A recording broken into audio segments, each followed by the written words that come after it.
కాబోలు శనగలు అనమాట నానబెట్టాను. బంగాళదుంప వేసి మసాలా కర్రీ వండుతాను. ఒక 4-5 గంటలు కొంచెం వేడి నీటిలో నానబెట్టేసుకుంటే కుక్కర్లో కూడా పెట్టేస్తున్నాను.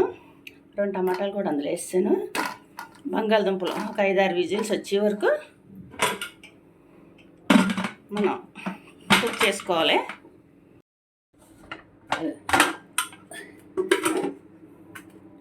ఉడికిపోయి చూసారా, చక్కగా ఉడికినాయి అనమాట. మనకి మెత్తగా ఉడకాలి. ఇక అలాగే ఆలు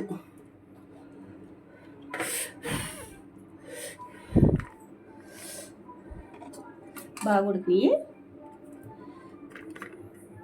ఉల్లిపాయలు, పచ్చిమిర్చి ఆయిల్ పెట్టుకొని అల్లం వెల్లుల్లి పేస్ట్ సహా వేసేస్తాం.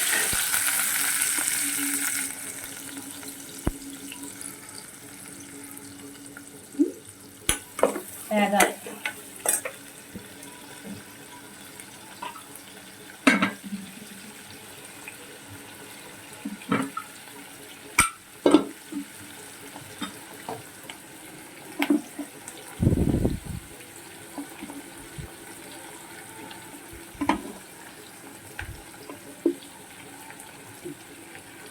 అవుతుంది.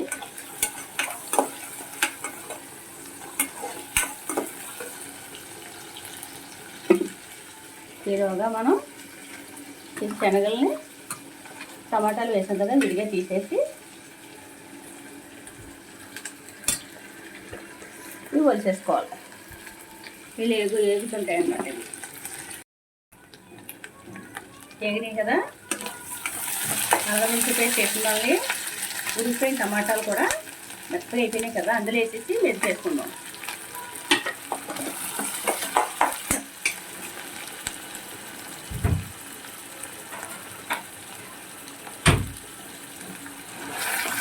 అంతే.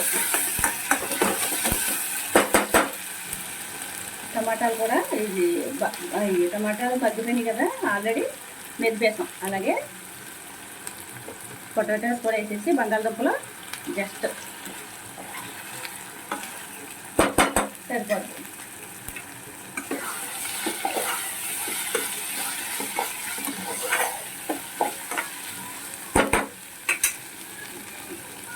బాగా ఉడికిపోయింది. శనగలు వాటర్తో కూడా వేసుకోవాలి. రైస్కి బాగుంటుంది, చపాతీకి బాగుంటుంది, ఇందులోనే బాగుంటుంది. మనకి కారం సరిపడా, పసుపు, సాల్ట్, అల్లం వెల్లుల్లి పేస్ట్ వేసాం కదా, గరం మసాలా పౌడర్,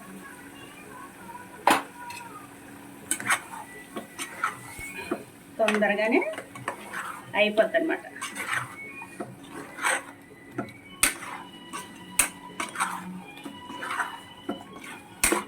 కొంచెం వాటర్ వేసుకొని,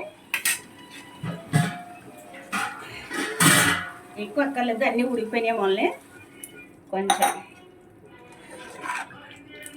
మూత పెట్టేసుకోవచ్చు. ఒక్కసారి ఉప్పు చూసి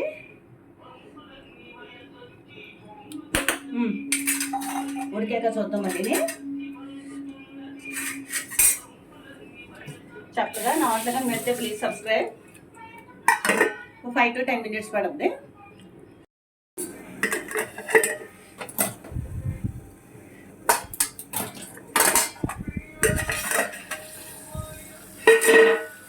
చక్కగా దగ్గరికి అయిందనమాట. చూసారా,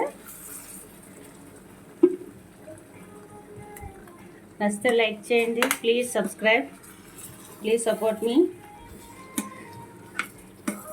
చూసారా, దగ్గరికి అయిపోయింది. స్టవ్ ఆఫ్ చేసుకోవడమే. అది కొంచెం సర్వ్ చేసుకొని సర్వ్ చేసుకోవడమే. చూసారా ఎంత బాగుందో.